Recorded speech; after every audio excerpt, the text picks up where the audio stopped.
오늘은 교과서 내용이 아니라 우리가 수학을 배우면서 제일 중요하고 특히 고등학교 수학을 배우는 최종 목적지, 즉 함수를 잘 이해하기 위해서는 그 함수 그래프를 그려야 된다고 했습니다. 이거는 학년 불문하고 보고 있는 강의입니다.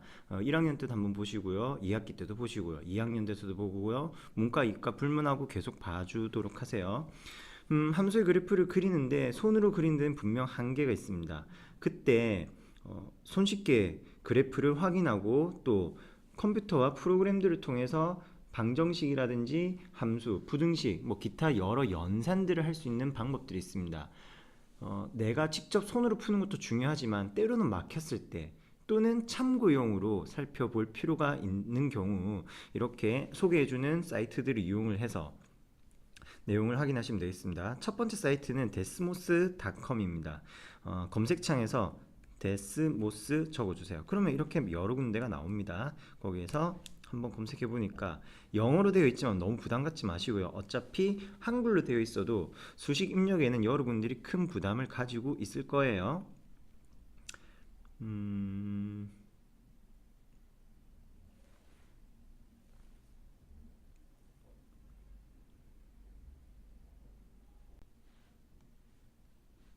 스타트 그래핑 눌러주시고요. 그러면은 연결이 됩니다. 지금 선생님은 컴퓨터로 작업을 하고 있는데 여러분이 가지고 있는 뭐 탭, 패드, 스마트폰까지 모두 다 지원을 합니다. 동일한 화면을 볼 수 있을 것이고요. 현재 선생님이 사용하고 있는 브라우저는 마이크로소프트 엣지입니다. 익스플로러라든지 뭐 파이어폭스, 사파리, 또 뭐 있지? 크롬 이런 곳에서 모두 다 적용이 되는 거고요. 자, 기본 화면에 나왔습니다. 왼쪽에 입력하는 이곳은 수식을 입력하는 창입니다. 그리고 오른쪽은 모눈종이 되어 있으니까 그래프가 나오는 곳이겠죠. 간단한 식을 하나 작성해 보도록 하겠습니다. y 꼴 2x 더하기 1. 그러면은 글을 적는 순간순간 그것에 반영되어서 오른쪽 화면에서 그래프가 그려집니다. 왼쪽에 있는 이 빨간색 모양은 그래프를 볼 수 있게 하고 또는 사라지게 하고 그 색깔을 정해주는 곳입니다. 오른쪽 클릭으로 색을 내가 임의로 설정을 할 수 있을 텐데요.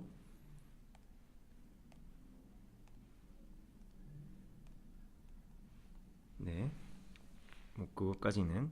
자, 그리고 오른쪽에 보면은 이렇게 렌치 모양 있죠? 그래프 세팅이라고 있는데 프로젝트 모드라는 걸 누르면 그래프를 조금 더 확대해서 적은 눈금 간격으로 더 굵은 그래프 형태를 살펴볼 수 있고요. 얘네들은 좌표계를 설명하는 겁니다. XY 우리가 흔히 보는 실수 평면 좌표계고요. 얘는 2학년들이 주로 이과 학생들이 주로 보게 되었을 때 도움이 될 수 있는 극좌표계라는 겁니다. 눌러보신다면 그래프가 달리 보이는 걸 확인할 수 있습니다. 그래프 빨간색 직선은 그대로지만 배경이 조금 달라졌죠.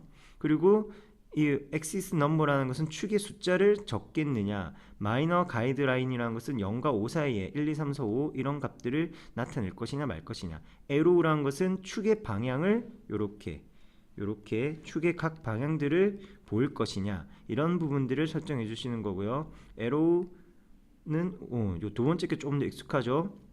자, 그리고 아래에 있는 옵션들은 무엇이냐면 X축을 나타내고 또 활성화, 비활성화 할 수 있습니다. 그때 이 값을 임의로 바꾸게 된다면 말 그대로 정의역의 값을 설정하게 되는 것이죠. 정의역이라기보다는 그래프를 바라보는 범위를 바꾸게 되는 겁니다. 마이너스 1부터 5까지란 범위로 바뀐 거 보이십니까? 그리고 이 단계라는 것을 조금 더 잘게 쪼갠다면은 큰 값 간격으로 더욱더 세세하게 관찰할 수도 있는 것이고요. y축도 마찬가지 이야기입니다. y축을 활성 비활성화, 그리고 y축이 나타나는 값의 범위를 임의로 바꿔볼 수 있겠습니다. 그리고 마우스의 휠을 이용을 한다면 이렇게 그래프를 확대 축소할 수가 있습니다. 그래프 확대 축소를 할 수 있겠고요. 그리고 이렇게 XY 축들 자체의 간격도 조절이 가능합니다. 네, 60분법이란 것도 역시 미적 2를 배운 이과 친구들한테는 도움이 많이 될 내용이겠고요. 또는 확대 축소를 할 때 여기 오른쪽에 있는 더하기 버튼을 눌러서 확대 줌인을 하시고요. 마이너스를 눌러서 줌 아웃을 할 수도 있겠습니다. 화면을 마우스로 누른 다음에 드래그를 하면은 원하는 방향으로 옮겨갈 수 있겠고요. 자, 여기에 또 다른 함수를 하나 더 작성해 보도록 합시다. y 꼴 마이너스 x. 내가 제곱을 나타내고 싶다. 제곱을 나타내고 싶다 하면 위첨자 2를 적어줘야 되잖아요. x 다음에 2를 바로 적어버리면은 아래 첨자로 인식을 하게 됩니다. 그럼 위로 보내기 위해서 뭐 어떻게 하느냐? Shift 6을 하니까 커서가 좀 더 위로 올라간 거 보이십니까? 그리고 수식이 잘못되었을 때는 왼쪽 편에 죄송합니다, 이해하지 못했다고 이런 알림을 키워줍니다. 우리가 원하는 숫자를 넣으면 주어진 식이 나오게 되겠고요. 자, 그리고 이 그래프를 한번 선택했더니 다시 그래프를 선택했더니 색이 더 굵어지면서 이러한 특정한 점들이 나오죠. 마우스를 갖다 대니 해당 점의 좌표들이 나오는군요. 0,0과 1, 마이너스 1, 마이너스 1. 이 0,0이라는 점은 x축과의 접점을 이야기하는 거겠고요. 마이너스 1, 마이너스 1이라는 점은 이 주황색 직선과 2차 함수가 만나는 점, 교점 또는 접점의 좌표를 이야기하는 게 되겠습니다. 그 이외의 점들은 이렇게 커서를 따라 옮기면은 변화하는 점들을 살펴볼 수 있겠고요. 그 다음에는 자유롭게 여러분들이 관찰하고 싶은 그래프를 입력해 주시면 되겠습니다. Shift 6을 해서 위첨자로 숫자 보내고요. 그 다음에 숫자를 또는 더하기나 빼기를 바로 연달아서 적게 되면 어떤 일이 벌어지느냐? 위첨자에서 값들이 이어지는 형태로 나오기 십상입니다. 뭐 x란 문자를 적는다거나 a 문자를 적을 때 말이죠. 이런 것들을 방지하기 위해서는 키보드 방향표 오른쪽을 눌러주시거나 또는 탭 버튼을 한번 눌러주면은 커서의 위치가 변화되니까 매끄러운 식의 형태를 다시 나타낼 수 있을 거고요. 축소해 주시고요. 좀 그래프를 여러 개 그려 볼게요.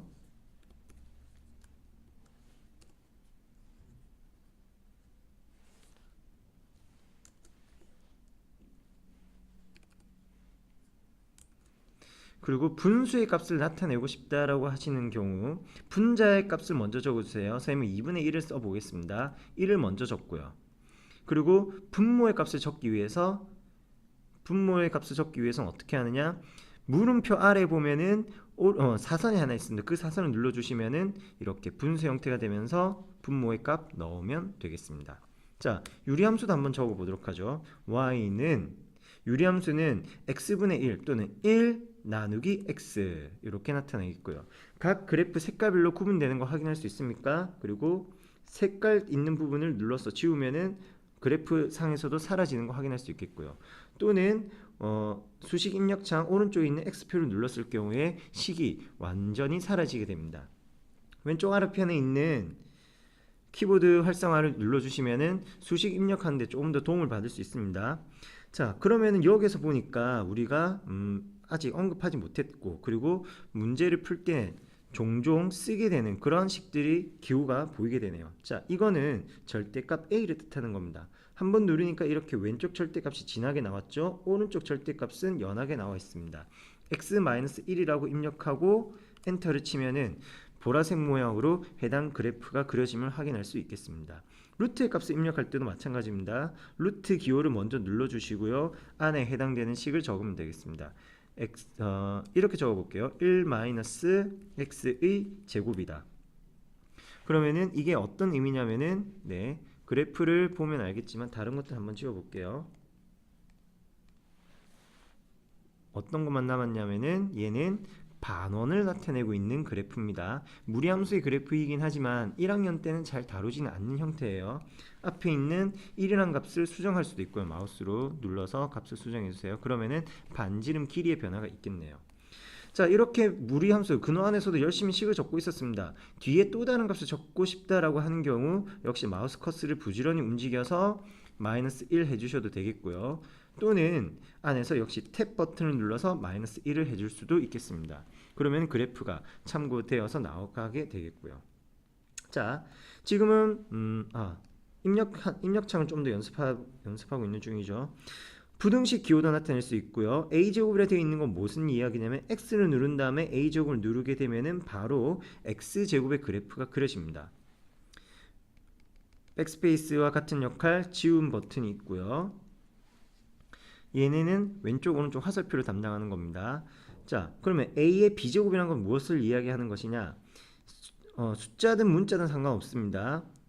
통일성을 유지하기 위해서 문자를 써보도록 할게요. X를 쓴 다음에 이 A제곱 버튼을 누르면은 자동적으로 X제곱이 나타나게 되고요. 지운 다음에 A의 B거듭 제곱이라는 기호를 눌러준다면은 지수 자리에 내가 3이라든지 또는 마이너스 1이라든지 임의의 값들을 입력할 수 있게 되겠습니다. 0.2와 같은 유리수의 값도 입력이 가능합니다. 자, 또 어떤 걸 얘기 드릴까요? 펑션 버튼을 눌러보겠습니다. 그랬더니 약속되어 있는 여러 함수들이 나옵니다. 사인 누르신 다음에 x 더하기 1이라고 한다면은 사인 그래프가 나오게 되겠고요. 또 다른 거 뭐 인버스, 사인 인버스 함수를 이야기합니다. 사인의 역함수인데요. 이 오른쪽에 있는 것들은 우리가 고등학교 과정에서는 그다지 다루는 내용이 아니다. 요 정도만 기억하시면 되겠습니다. 스탯 단위에서는 토탈 랭스, 민 이런 몇몇 수학에 대한 이야기들이 있는데요. 지금 당장 우리에게는 뭐 큰 필요는 없는 부분들이 되겠네요. NCR 정도는 한번 눌러볼까요? NCR이라고 되어 있고 뒤에 순서 사인 모양이 보이죠. 그러면 이거는 NCR 우리가 흔히 이야기할 때 그 n의 값 5 그리고 다시 쉼표 다음에 2라는 값을 눌러주면은 NCR 즉 OC2의 값을 확인할 수 있게 됩니다. 그런 의미를 가진 기호니까 역시 사용하는데 활용하시면 되겠네요. 또 다른 것도 한번 볼까요? 목록 편집에서 일단 전부 다 지워보도록 합시다.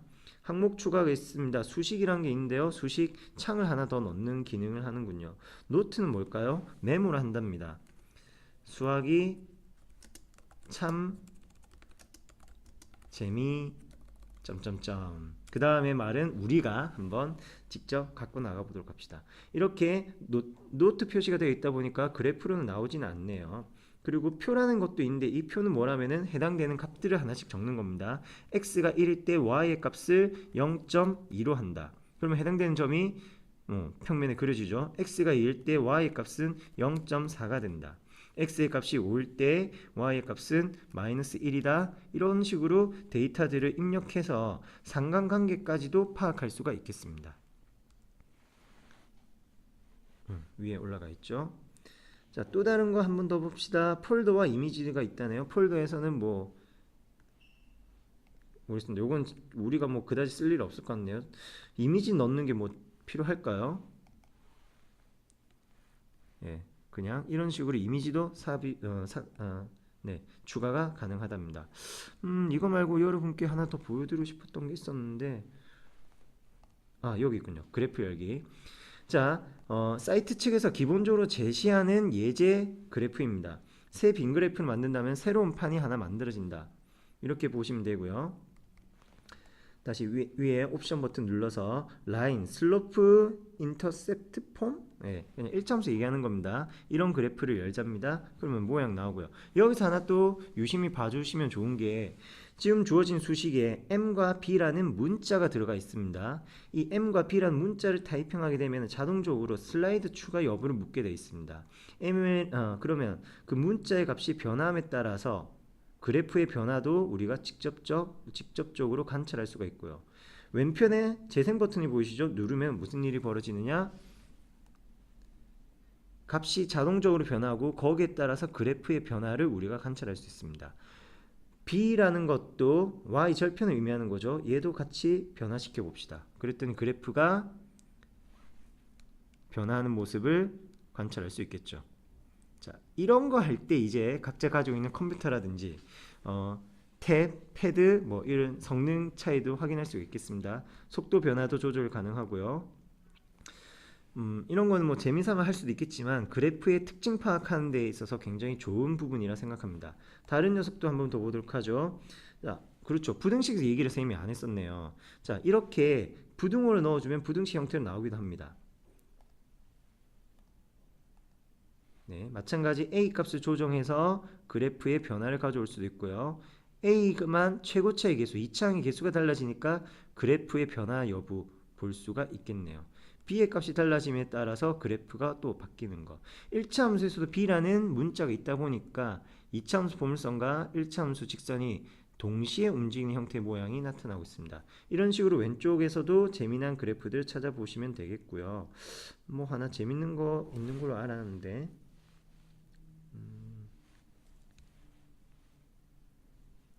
척분이라든지 뭐 미분의 이야기들도 다 진행이 됩니다. 척분을 나타내는 경우에는 자 이렇게 기호 척분 모양이 있겠죠. 정적분의 값들 연산도 해주네요. 그럼 척분은 어떻게 하느냐? 앞선 수식 입력창에서 fx 함수가 입력되어 있습니다. 따라서 이 녀석을 가지고 이제 이야기를 할 수 있는데요. 부정적분 값들은 지우고요. 어떻게 하느냐? 새롭게 정의하는 gx란 함수, gx라는 함수는 무엇이냐? 인테그랄 int 다시는 int라는 세 글자만 입력하시면은 자동적으로 기호 모양이 나옵니다. 아래 끝의 값 넣으시면 되고요. 없으면 부정적분 할 거면 그냥 바로 탭을 눌러서 피적분 함수 적는 부분으로 가면 되겠습니다. 피적분 함수 ft라고 해볼까요? dt다. 인식이 안 되는군요. 이건 쌤이 연습 안 했던 부분이라 좀 당황스럽네요. dx 해주시면 되겠는데요.